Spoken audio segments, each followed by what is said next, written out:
आज सुबह से ही पूरा का पूरा भाजपा सिस्टम, गोदी मीडिया, आईटी सेल और भाजपा के तमाम बड़े बड़े नेता, खुद प्रधानमंत्री मोदी भी ये बताने, जताने, दिखाने में लगे हुए हैं कि उन्होंने पंडित नेहरू का रिकॉर्ड तोड़ दिया। गोदी मीडिया सुबह से दिन गिन रहा है और बता रहा है कि जवाहरलाल नेहरू 4398 दिन प्रधानमंत्री रहे, इंदिरा गांधी 4078 दिन और नरेंद्र मोदी 4399वें दिन भी प्रधानमंत्री हैं। यानी ये बताने, दिखाने की कोशिश की जा रही है कि नरेंद्र मोदी ने पहले इंदिरा गांधी का रिकॉर्ड तोड़ा और अब पंडित नेहरू का रिकॉर्ड तोड़ दिया है। मगर इसके पीछे एक बहुत बड़ा झूठ भी छिपा है। पंडित नेहरू के लगभग 5 साल के कार्यकाल को गोदी मीडिया और भाजपा सिस्टम नहीं गिन रहा है। ये पूरा मामला तो समझेंगे ही, मगर बड़ा सवाल ये है कि क्या नरेंद्र मोदी ही नहीं, भारत का कोई भी प्रधानमंत्री पंडित नेहरू का रिकॉर्ड तोड़ सकता है? एक बड़ा फेमस फिल्मी डायलॉग है कि बाबू मोशाय, जिंदगी लंबी नहीं बड़ी होनी चाहिए। तो पंडित नेहरू ने प्रधानमंत्री रहते हुए इस देश के लिए जो किया और प्रधानमंत्री बनने से पहले इस देश के लिए जो किया, क्या उसका रत्ती भर भी नरेंद्र मोदी ने कभी किया या कर पाएंगे? आप किसी के भी समर्थक हों या किसी के विरोधी हों, मगर तथ्यों को झुठलाया, ठुकराया नहीं जा सकता। हाँ, ये सच है कि झूठ के पांव बहुत तेज होते हैं, मगर बहुत तेज चलने वाले बहुत जल्दी थक भी जाते हैं। आइए आज इस वीडियो में तथ्यों के साथ इतिहास को खंगालते हुए बेहद कम शब्दों, आसान भाषा में ये समझने का प्रयास करते हैं कि पंडित नेहरू को कैसा देश मिला और उन्होंने देश को क्या क्या दिया। नरेंद्र मोदी को कैसा देश मिला, इन्होंने देश से क्या क्या ले लिया और लेके किसको दे दिया। पंडित नेहरू ने इस देश में तमाम क्षेत्रों में काम किया, लोकतंत्र से लेकर विदेशी नीति, खेती, शिक्षा, चिकित्सा, अर्थव्यवस्था, अंतरिक्ष के क्षेत्र में, परमाणु क्षेत्र में, शहरीकरण के क्षेत्र में, उद्योग के क्षेत्र में, तमाम सरकारी संस्थान और अंतर्राष्ट्रीय पहचान तक में पंडित नेहरू ने क्या किया और हमारे वर्तमान प्रधानमंत्री नरेंद्र मोदी ने क्या क्या कर दिया। बेहद कम शब्दों में मोटा मोटी चीजों को देखेंगे, पूरी कहानी को समझेंगे और पूरा देखने सुनने के बाद आप दर्शक खुद ही बताइएगा कि क्या पंडित नेहरू की तुलना किसी भी अन्य प्रधानमंत्री से की जा सकती है और क्या ये तुलना नरेंद्र मोदी से की जा सकती है। ये वीडियो काफी शानदार होने वाली है, बहुत कुछ जानने, सुनने, समझने को मिलेगा, इसलिए एकदम टकटकी लगाकर देखिएगा। पहली बार है तो चैनल को सब्सक्राइब करके घंटी बजा दीजिए टन से। इसके अलावा आप जानते हैं कि हम किसी धरना सेठ या राजनीतिक दल के दम पर चलते नहीं, तभी खुलकर आपके मुद्दों पर बात हो पाती है। हमारा काम पसंद आता हो तो इसके QR कोड या मोबाइल नंबर का प्रयोग करते हुए जो भी हो सके आर्थिक सहयोग भेजने का प्रयास जरूर करें। बहुत बहुत धन्यवाद। सबसे पहले तो ये जान लीजिए कि कार्यकाल के दिनों को लेकर कौन सा भ्रम फैलाया जा रहा है। हर जगह ये दिखाने की कोशिश हो रही है कि आज नरेंद्र मोदी ने पंडित नेहरू के PM कार्यकाल का रिकॉर्ड तोड़ दिया, मगर ये पूरा सच नहीं है। भाजपा के लोग और गोदी मीडिया पंडित नेहरू के 13 मई 1992 से लेकर 27 मई 1964 तक के कार्यकाल को गिन रहे हैं, जबकि इन लोगों ने पंडित नेहरू के 15 अगस्त 1947 से 13 मई 1952 तक के कार्यकाल को छोड़ दिया। यानी देश में जब पहला चुनाव हुआ था, इसके पहले भी पंडित नेहरू स्वतंत्र भारत के प्रथम प्रधानमंत्री बने थे। ये आज़ादी के तुरंत बाद की सरकार थी, यानी आम चुनाव से पहले भी पंडित नेहरू का कार्यकाल लगभग 1733 दिनों का था प्रधानमंत्री के रूप में। और जब भारत में चुनाव होने लगे तो इस दौरान पंडित नेहरू का कार्यकाल प्रधानमंत्री के रूप में 4398 दिन का हुआ। तो समझने वाली बात यह है कि भाजपा के लोग पहले वाले 1733 दिन को नहीं गिन रहे हैं, केवल चुनाव बाद वाले कार्यकाल को गिन रहे हैं। इसके अलावा एक बात और गौर करने वाली है, ऐसा बिल्कुल नहीं है कि 27 मई 1964 को पंडित नेहरू चुनाव हार गए, जनता ने उनको पद से हटा दिया, बल्कि उनकी मौत हो गई थी। यानी आखिरी दम तक वो देश के प्रधानमंत्री बने रहे। समझने वाली बात यह भी है कि आजादी के तुरंत बाद जब उन्हें प्रधानमंत्री बनाया गया और उन्होंने देश के लिए बहुत कुछ किया, तो क्या उस कार्यकाल को हम गिनती से बाहर रख सकते हैं? और यदि कुछ लोग ये कहें कि नहीं, सिर्फ चुनाव द्वारा जब प्रधानमंत्री बने उसी कार्यकाल को गिना जाएगा, तो सवाल है कि क्या 2019 और 2024 में भारत में जो लोकसभा के चुनाव हुए, क्या उनको आप स्वतंत्र चुनाव मानते हैं? क्या आपको लगता है कि ईमानदारी से चुनाव जीता गया या हराया गया? 2019 के चुनाव को लेकर अदालतों में सबसे ज्यादा चुनाव याचिकाएं पड़ी हैं, यानी सबसे ज्यादा संदेहास्पद चुनाव रहा। 2024 के चुनाव में राजीव कुमार और भाजपाई जोड़ी ने क्या क्या किया, ये भी सबको मालूम है। बहरहाल, तो आप लोग ये जान लीजिए कि पंडित नेहरू का प्रधानमंत्री के रूप में कुल कार्यकाल 6131 दिन का है, यानी 16 साल 9 महीने 12 दिन का है। अब रिकॉर्ड तोड़ने और बनाने के नाम पर आप 1733 दिन के रिकॉर्ड को ही हटा दीजिए तो वो अलग बात है, मगर दोनों की संख्या तो बहुत छोटी सी बात है, बहुत छोटी सी बात है। जैसा कि मैंने पहले ही कहा कि बाबू मोशाय, जिंदगी लंबी नहीं बड़ी होनी चाहिए। दुनिया में करोड़ों लोग पैदा होते हैं और गुजर जाते हैं, कोई नाम लेवा नहीं होता। कुछ लोग छोटी सी उम्र में बहुत बड़ा कद बना जाते हैं। तो आइए आज इस कद को हल्का सा नापने का प्रयास करते हैं। हालांकि हमारी आपकी क्षमता है नहीं नापने की। पंडित नेहरू के पास क्या था और नरेंद्र मोदी के पास क्या है। हालांकि इन दो नेताओं के बीच किसी भी मामले में कोई तुलना दूर दूर तक की नहीं जा सकती, ये अतुलनीय है। मगर फिर भी चूंकि तरह तरह से झूठ फैलाया जा रहा है, इसलिए हमारी भी जिम्मेदारी है कि कुछ सच्चाई आपके सामने रखी जाए। तो एक लाइन में ये समझिए कि पंडित नेहरू के पास देश के भविष्य का विजन था और नरेंद्र मोदी के पास वर्तमान का टेलीविजन है। यानी पंडित नेहरू ने भारत को जमीन पर मजबूत किया, ठोस निर्माण किए, भारत की नींव बनाई, नए भारत की संरचना बनाया, और नरेंद्र मोदी ने टेलीविजन पर राई का पहाड़ बनाकर प्रचार करवाया। यानी नाव गांव इतना दामाद घुर फेंकना वाली कहानी को बढ़ाया। ये एक बहुत बड़ा फर्क है। अब इससे पहले कि हम तमाम तथ्यों पर जाएं, दोनों लोगों की शिक्षा पर बात कर लेते हैं। Pandit Nehru Trinity college Cambridge से पढ़ाई करके आए थे। इसके बाद इनर टेम्पल से कानून की पढ़ाई किया, भारत में आकर वकालत शुरू किया, फिर राजनीति में आए। पंडित नेहरू उस महात्मा गांधी की पसंद थे जिन्हें आज भी दुनिया भर में पढ़ा लिखा और पढ़ाया जाता है। आपको बता दें कि पंडित नेहरू करीब 3259 दिन यानी 8 साल 11 महीने जेल में रहे। मोटा मोटी 9 साल मान लीजिए।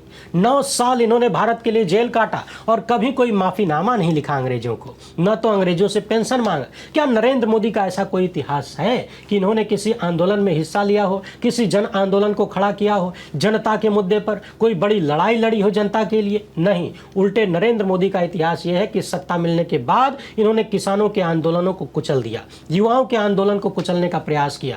आवाज उठाने वाले युवाओं को सालों साल जेलों में सड़ाया जा रहा है। आलोचना करने वाली तमाम आवाजों को जेलों में मार दिया जाता है। दूसरी तरफ पंडित नेहरू ने अंग्रेजी शासन में 9 बार कैद झेला, लगभग 9 साल जेल में रहे। इन्होंने असहयोग आंदोलन, सविनय अवज्ञा आंदोलन, पूर्ण स्वराज, नमक सत्याग्रह और भारत छोड़ो आंदोलन तक में हिस्सा लिया। और ये वही दौर था जब कथित रूप से आरएसएस के लोग माफीनामा लिख लिख के अपने आप को बचा के निकल लेते थे। और अब तो तथ्यात्मक रूप से भी स्वीकार कर लिया गया है कि हाँ, माफीनामा लिखा गया था। पंडित नेहरू कई बार कांग्रेस के अध्यक्ष रहे। पंडित नेहरू जब बोलते थे तो दुनिया सुनती थी, अक्खा वर्ल्ड सुनता था। उन्होंने कोई गोदी मीडिया पाल के नहीं रखा था कि आम कैसे खाते हैं, जबवा में पर्स रखते हैं कि नहीं, और आप थकते क्यों नहीं हैं। और तो और पंडित नेहरू ने जेल में रहते हुए जो किताब लिखी, उस किताब को आज वाले पढ़ के समझ के समझा लें तो ये बहुत बड़ी बात हो जाएगी। वैसे किताब तो आज वाले भी लिखते हैं, लेकिन सवाल होता है कि ये किताब लिख कैसे लिए। कहा जाता है कि किताबिया कोई और लिखता है, नाम इनका जोड़ दिया जाता है। यानी एक पंडित नेहरू जो विदेश से शिक्षा लेकर भारत आए थे, जिनकी विद्वता आज भी अमर है, और एक है आज के प्रधानमंत्री जिनकी डिग्री पिछले 12 साल से सवालों के घेरे में। तमाम अदालतें और पूरा सिस्टम लगा के हुजूर की डिग्री छुपाई जा रही है। पंडित नेहरू की डिग्री को लेकर कभी कोई सवाल उठा क्या? उन्होंने अपनी डिग्री छुपाया क्या? बिल्कुल नहीं। यानी दोनों नेताओं की शिक्षा, उनकी विद्वता की तुलना दूर दूर तक नहीं की जा सकती। हाँ, यह जरूर है कि पंडित नेहरू को नाले की गैस से चाय बनाने वाला साइंस नहीं आता था। इतने बड़े वैज्ञानिक बेचारे नहीं बन पाए थे। इसके अलावा एक बेहद महत्वपूर्ण बात यह भी है कि पंडित नेहरू को कैसा देश मिला। जब पंडित जी प्रधानमंत्री बने तो देश 3 टुकड़ों में बढ़ चुका था। 2 हिस्सा पाकिस्तान का और 1 भारत का। 2 फ्रंट पर जबरदस्त हिंसा हो रही थी, लाखों लोगों की हत्याएं हो रही थी, करोड़ों लोग बेघर हो रहे थे, करोड़ों की संख्या में शरणार्थी कहीं बंगाल तो कहीं पंजाब से भारत आ रहे थे। और तो और पंडित नेहरू ने घुसपैठियों के नाम पर कभी वोट भी नहीं मांगा। एक तरफ हिंसा को थामना था उस दौर में, दूसरी तरफ शरणार्थियों को रहने, खाने, रोजगार की व्यवस्था करनी थी। मगर पंडित नेहरू कभी रोए नहीं। उन्होंने शरणार्थियों को गालियां भी नहीं दी। उन्होंने पाकिस्तान से आए शरणार्थियों के लिए फरीदाबाद नाम का एक शहर तक बसा दिया, जहां ये लोग रोजगार भी कर सकें और रह भी सकें। पंडित नेहरू को एक बेहद गरीब मुल्क मिला था जो सदियों की गुलामी के बाद भूखा नंगा हो चुका था, अशिक्षित था। लेकिन उस देश को आज के भारत में कैसे तब्दील करना है, इसके लिए पंडित नेहरू ने एक विजन तैयार किया। उन्होंने हर क्षेत्र में बुनियादी ढांचा तैयार किया। क्या क्या तैयार किया देखते जाइए, याद करिए। जब भारत छोड़कर अंग्रेज जा रहे थे तो अंग्रेजी अधिकारियों ने कहा था कि भारत में लोकतंत्र नहीं चल पाएगा क्योंकि यहाँ के लोग लोकतंत्र के लायक नहीं। मगर पंडित नेहरू के कार्यकाल में उस वक्त के तमाम नेताओं के प्रयासों से भारत न सिर्फ एक लोकतांत्रिक देश बना बल्कि सफल लोकतंत्र भारत को मिला। पंडित नेहरू ने कार्यपालिका, विधायिका, न्यायपालिका जैसी तमाम स्वतंत्र संस्थाएं बनाई, यानी उनकी देखरेख में बनी। बहुतों ने बनाया, सबका योगदान है, मगर मुखिया तो वही थे जिन्होंने दुनिया में अपना झंडा गाड़ा। दुनिया आश्चर्यचकित रह गई कि भारत जैसा गरीब, अशिक्षित और तमाम विसंगत विसंगतियों वाला मुल्क लोकतांत्रिक कैसे बन गया? इन लोगों ने लोकतंत्र को कैसे समझ लिया? पंडित नेहरू के रहते ही इस देश में पहला चुनाव हुआ जब कोई व्यवस्था नहीं थी, संचार से लेकर आवागमन की सुविधा बेहद खराब थी, सड़कें नहीं थी, वाहन नहीं थे। उस वक्त इस देश ने सफल चुनाव कराया और किसी ने भी पंडित नेहरू पर यह आरोप लगाने की हिम्मत नहीं किया कि उन्होंने चुनाव में चोरी किया है। ढूंढ मारिए पंडित नेहरू का कोई भाषण जिसमें उन्होंने धर्म के नाम पर वोट मांगा हो, जिसमें उन्होंने बांट कर वोट मांगा हो, देश में आग लगाकर वोट मांगा हो, जिसमें उन्होंने विपक्षी पार्टियों के मैनिफेस्टो को लेकर झूठ बोला हो, कहीं नहीं मिलेगा। जिस वक्त दुनिया भर के कई देशों में महिलाओं और अन्य पिछड़े लोगों को, गरीबों को अधिकार नहीं मिले थे, उस वक्त पंडित नेहरू, गांधी, पटेल, अंबेडकर और भारत के तमाम नेताओं ने, इसमें हर धर्म, हर जाति, हर समुदाय के लोग शामिल थे, इन सब ने हर नागरिक को समानता का अधिकार दिया, तमाम संवैधानिक अधिकार दिया और उसी में वोटिंग का राइट भी दिया जा रहा था। वही वोटिंग राइट जो आज ज्ञानेश कुमार की सरपरस्ती में नरेंद्र मोदी की सत्ता कथित रूप से छीन रही है और इसमें तमाम मिलाड लोग भी शामिल हैं। एक वो पंडित नेहरू का शासनकाल था जब लोगों को वोटिंग राइट दिया जा रहा था, चुन चुन कर दिया जा रहा था। उस वक्त भी एक खास विचारधारा वाले लोग महिलाओं, दलितों और पिछड़ों को, मुसलमानों को बराबरी का वोटिंग राइट देने का विरोध करते थे, लेकिन पंडित नेहरू के सामने उनका कद इतना छोटा था कि धुआं धुआं रह गए। याद करिए, पंडित नेहरू के शासनकाल में ये सारी चीजें तब हो रही थी जब देश में भयंकर आग लगी थी, दो फ्रंट पर आग लगी हुई थी, बंगाल में भी, पंजाब में भी। उस आग को भी बुझाना था और देश को आगे भी लेकर जाना था। पंडित नेहरू अपना काम करते रहे और आज देखिए, एक छोटा सा राज्य मणिपुर तमाम संसाधन होने के बाद भी जल रहा है। 3 साल से ज्यादा वक्त हो चुका, हुजूर की हिम्मत नहीं हुई वहां जाने की। उस वक्त पंडित नेहरू और अन्य लोगों ने मिलकर देश की जनता को जो अधिकार दिए, उन्हीं अधिकारों का बेजा इस्तेमाल करते हुए आज तमाम संवैधानिक संस्थाओं पर, चाहे वो कार्यपालिका हो, विधायिका हो या न्यायपालिका को बर्बाद किया जा रहा है। जब पंडित नेहरू को अंग्रेजों द्वारा जेलों में सड़ाया जा रहा था, तब एक विशेष संगठन के लोग अंग्रेजों के मुखबिर बन के घुमा करते थे। जरा इतिहास उठाकर देखिए कि क्या किसी RSS वाले ने इस देश के लिए 9 साल की जेल काटा है बिना माफी मांगे? और ये लोग तो इमरजेंसी के दौरान भी माफीनामा लिख लिख के खुद को बचाने की कोशिश करते थे, बचते थे। पंडित नेहरू के कार्यकाल में इस देश में संविधान लागू हुआ, संसदीय लोकतंत्र की स्थापना हुई, एक स्वतंत्र चुनाव आयोग बना, चुनावी व्यवस्था बनी, यानी लोकतंत्र मजबूत हुआ। पंडित नेहरू ने योजना आयोग बनाया, भारत को कब किस चीज की जरूरत है उस तरह से योजनाएं लागू की गई। जरा पूछिए वर्तमान प्रधानमंत्री से कि पंचवर्षीय योजना का क्या विकल्प इनके पास है और पिछले 12 साल में इनकी योजनाएं कितनी धरातल पर है और कितनी हवा में। देश की आजादी के तुरंत बाद खाद्यान्न का संकट बहुत बड़ा था, भोजन की कमी थी, तो पंडित नेहरू ने पहले फोकस रखा खेती पर, सिंचाई पर और पुनर्निर्माण में, ताकि हमारा पेट भर सके। हरित क्रांति आई, क्योंकि जब पेट भरा रहेगा तभी तो कुछ कर पाएंगे। जैसे ही पेट भरने की व्यवस्था हुई, दूसरी पंचवर्षीय योजना में भारी उद्योग, स्टील और मशीनरी पर फोकस किया गया। अपनी स्क्रीन पर बस देखते जाइए तस्वीरों को, अपने स्क्रीन पर खाली देखते जाइए। हिंदुस्तान स्टील लिमिटेड पंडित नेहरू ने बनाया, Bhilai steel plant, Rourkela steel plant, Durgapur steel plant, Bokaro steel plant योजना, Hindustan steel works, construction heavy engineering corporation Ranchi, mining and allied machinery corporation, national projects construction corporation, ये सब पंडित नेहरू ने बनाया। इसके अलावा HMT की घड़ियां आपको याद होंगी, 1953 में HMT की स्थापना पंडित नेहरू ने किया। भारत हेवी इलेक्ट्रिकल्स लिमिटेड यानी भेल की स्थापना पंडित नेहरू ने किया। भारत इलेक्ट्रॉनिक्स लिमिटेड यानी बेल, ये भी पंडित नेहरू की देन है। हिंदुस्तान एरोनॉटिक्स लिमिटेड यानी HAL, Hindustan cables limited, Hindustan insecticides limited, national instruments limited, instrumentation limited Kota, ये सब पंडित नेहरू ने बनाया। अब आ जाइए तेल और गैस ऊर्जा के क्षेत्र में, ONGC की स्थापना पंडित नेहरू ने किया। Oil and natural gas directorate यानी तेल और गैस की खोज के लिए व्यवस्था इन्होंने तैयार किया। Indian oil company petroleum marketing के लिए पंडित नेहरू की देन है। Indian refineries limited Pandit Nehru की देन है। Indian oil corporation Pandit Nehru की देन है। Oil India limited, Neyveli lignite corporation, atomic energy establishment यानी परमाणु ऊर्जा के क्षेत्र में पंडित नेहरू की देन है। अब आ जाइए खाद्य, केमिकल और कृषि उद्योग के क्षेत्र में। आज हमारे प्रधानमंत्री किसानों से कह रहे हैं कि खाद का प्रयोग कम करिए, आधा कर दीजिए, कहे कि संकट है, विदेश से नहीं आ पा रहा है, डॉलर बचाना है। लेकिन पंडित नेहरू ने रोने की बजाय जमीन पर काम किया। सिंदरी फर्टिलाइजर प्लांट नेहरू ने बनाया। Hindustan antibiotics limited, Indian drugs and pharmaceuticals limited, Hindustan organic chemicals, ये सब नेहरू की देन है। कोयला और खनन मिनरल के क्षेत्र में आ जाइए, CDC, NMDC, MOIL, mica trading corporation, ये सब पंडित नेहरू की देन है। सिंचाई के क्षेत्र में आ जाइए, बिजली के क्षेत्र में आ जाइए तो भाग भाखड़ा नांगल डैम बिजली और सिंचाई के लिए, इंडस्ट्रियल जरूरतों को पूरा करने के लिए नेहरू ने बनवाया। Hirakud Damodar valley corporation, Rihand dam, Bhakra Nangal, ये सब पंडित नेहरू के कार्यकाल में बने। परिवहन और शिपिंग तथा रेलवे के संबंध में देखिए तो हिंदुस्तान शिपयार्ड का सरकारी नियंत्रण, मझगांव डॉक का सरकारी takeover, integral coach factory Chennai, Chittaranjan locomotive works, diesel locomotive works Varanasi यानी DLW, shipping corporation of India, ये सब पंडित नेहरू की देन है। वित्तीय संस्थानों की बात करें तो industrial finance corporation of India, state financial corporation, ICICI, IDBI, ये सब पंडित नेहरू के कार्यकाल का है। और आज देखिए इसी LIC को कैसे इन लोगों ने संकट में डाल दिया है। जनता के पैसे को जो LIC में जमा था उसको सेठों की फर्जी कंपनियों में लगवा दिया और सेठ फर्जीवाड़ा करके मालामाल हो गए। जनता कंगाल होती जा रही है, यानी सरकारी कंपनियों को बर्बाद किया जा रहा है। पंडित नेहरू ने तमाम चीजों को जनता के नाम किया था, यानी सेल भेल गेल जितने भी हैं इन सब को, जो भी आर्थिक संस्थान थे, तमाम औद्योगिक संस्थान थे, सेवा क्षेत्र की चीजें थी, उन सब को पंडित नेहरू का फोकस था कि जनता के नाम कर दिया जाए, यानी सार्वजनिक क्षेत्र को मजबूत किया जाए, सरकारी व्यवस्था को मजबूत किया जाए जो जनता के लिए जनता का हो। लेकिन आज क्या किया जा रहा है? आज उन्हीं पंडित नेहरू की बनाई संपत्तियों को जो उन्होंने देश और जनता के नाम छोड़ा था, नरेंद्र मोदी के कार्यकाल में चुन चुनकर अपने परम मित्रों को बांटा जा रहा है, बेचा जा रहा है। जरा पता लगाइए कि क्या पंडित नेहरू का कोई भी दोस्त फ्रॉड था? क्या नेहरू का कोई मित्र देश की संपत्ति और बैंकों का पैसा लूटकर विदेश भागा था? नहीं। नेहरू के दोस्तों की लिस्ट में कोई भी मेहुल चौकसी, कोई माल्या, कोई नीरव मोदी, कोई राजेश मेहता आपको नहीं मिलेगा, और तो और कोई A1 A2 भी नहीं मिलेगा।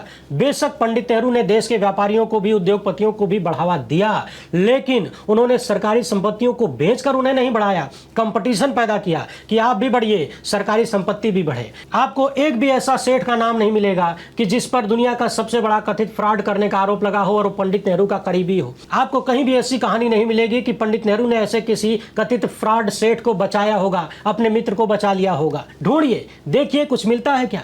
पंडित नेहरू ने कभी भी देश की जनता के सामने झोली नहीं फैलाई और चंदा लेकर खा के बैठ नहीं गए, बिल्कुल नहीं। उन पर भ्रष्टाचार करने या करवाने का कोई आरोप नहीं लगा। जाहिर सी बात है, भ्रष्टाचार करते तो इतना सब कुछ देश के लिए बना न पाते, और सारे सबूत हमारे पास है, जमीन पर चीजें मौजूद है। किसी भी देश के लिए सबसे महत्वपूर्ण चीज होती है स्वास्थ्य और शिक्षा।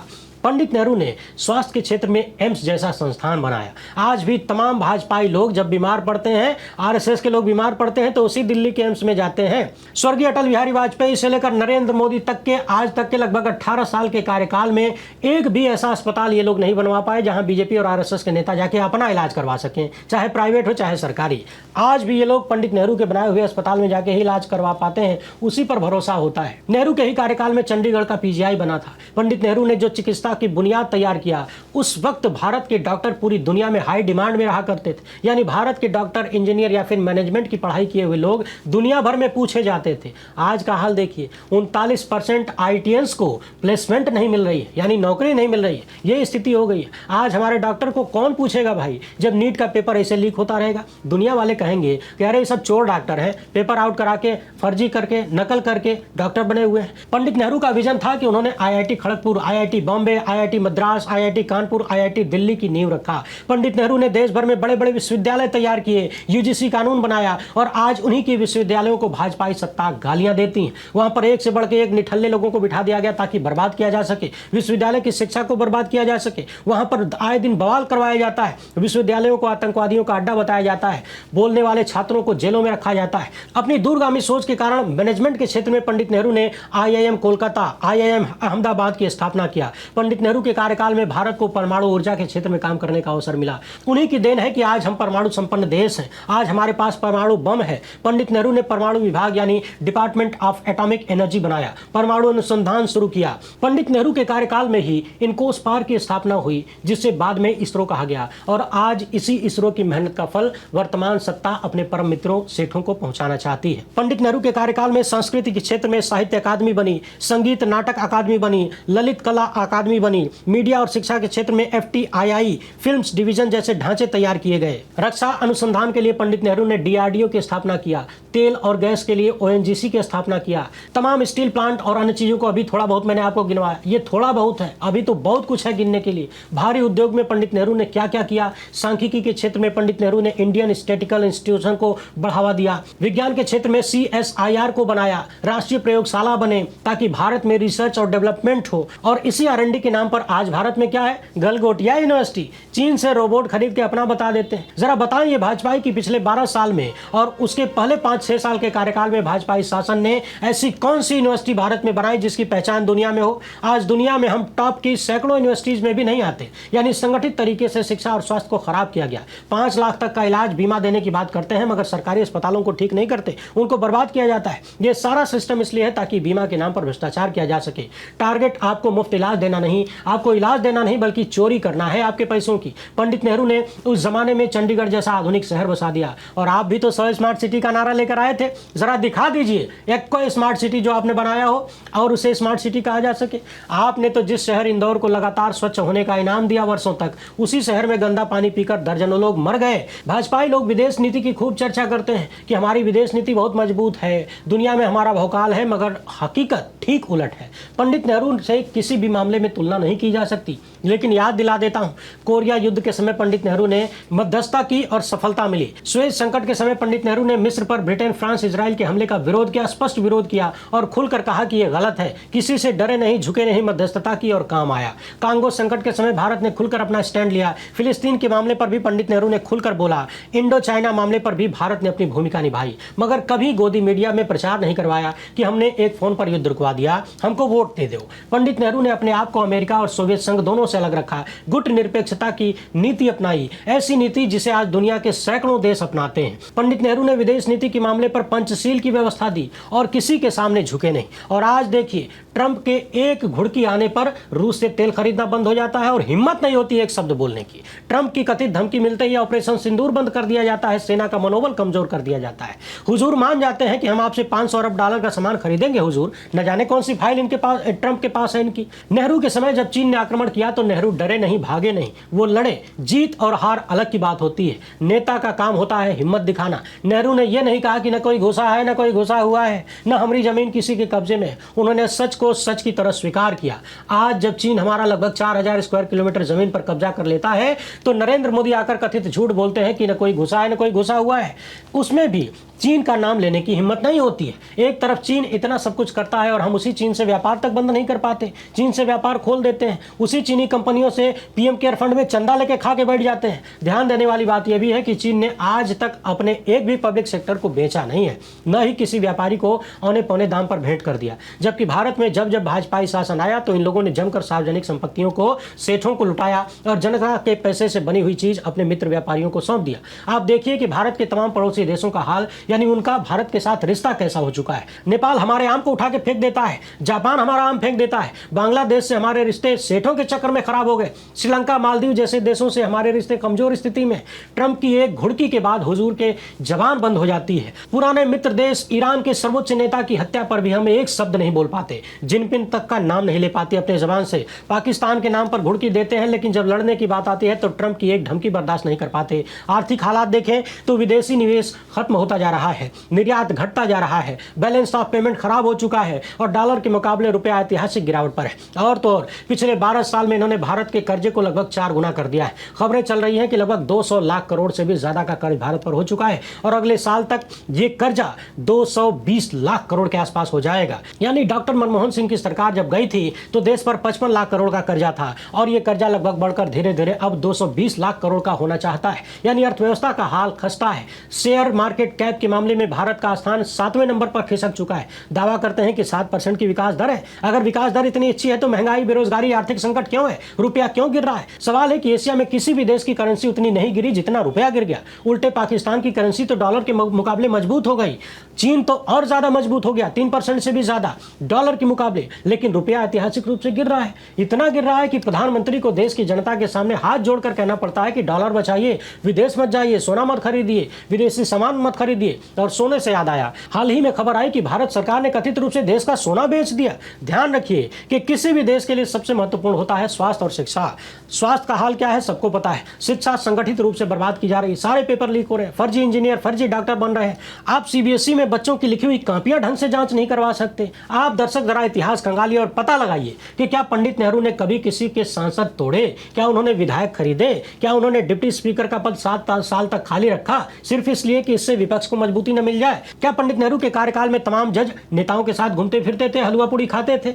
आप तो पिछले 12 साल में सेठों से बाहर कभी निकल ही नहीं पाए हुजूर। पंडित नेहरू के बनाए संस्थान, उनकी बनाई बिल्डिंगें आज तक टिकी हुई हैं। आप एक ढंग की सड़क नहीं बना पाए। उद्घाटन करते हैं, हफ्ते भर के भीतर पता चलता है कि गड्ढे हो गए, रिपेयरिंग शुरू हो जाती है। नरेंद्र मोदी की सत्ता खूब सारे एक्सप्रेसवे और हाईवे बनाने का दावा करती है, लेकिन इनके कार्यकाल में बने हुए तमाम एक्सप्रेसवे और हाईवे को जाकर देखिए, उसकी क्वालिटी चेक करिए। दिल्ली से मुंबई जो सड़क बनी, उसका कितना भौकाल बनाया गया। हाल ही में एक वीडियो सामने आया जिसमें दर्जनों गाड़ियां एक साथ पंचर हो रही हैं, खराब सड़क के कारण टायर फट रहे हैं गाड़ियों के। आज सड़क बनती है, कल से रिपेयरिंग शुरू हो जाती है। मोदी कार्यकाल में पुलों के गिरने का नया रिकॉर्ड बन गया है। कहीं कोई जवाबदेही नहीं, कोई जिम्मेदारी नहीं। नेहरू की नकल करने में बच्चों के साथ तस्वीरें साझा कर लेते हैं, लेकिन बच्चों को सिखाते क्या है? माथे पे सिक्का चिपका के गिरा लेते हैं। पंडित नेहरू के कार्यकाल में दुनिया के भीतर भारतीय प्रेस को लेकर इतनी बदनामी कभी नहीं हुई, बल्कि पंडित नेहरू ने तो एक वक्त में यहां तक कह दिया था कि अगर मीडिया जनहित में सरकार के बारे में झूठ भी लिख दे, यानी हमारी शिकायत भी कर दे, उससे जनता का फायदा हो, तो हम उसे सच मानेंगे। और आज देखिए,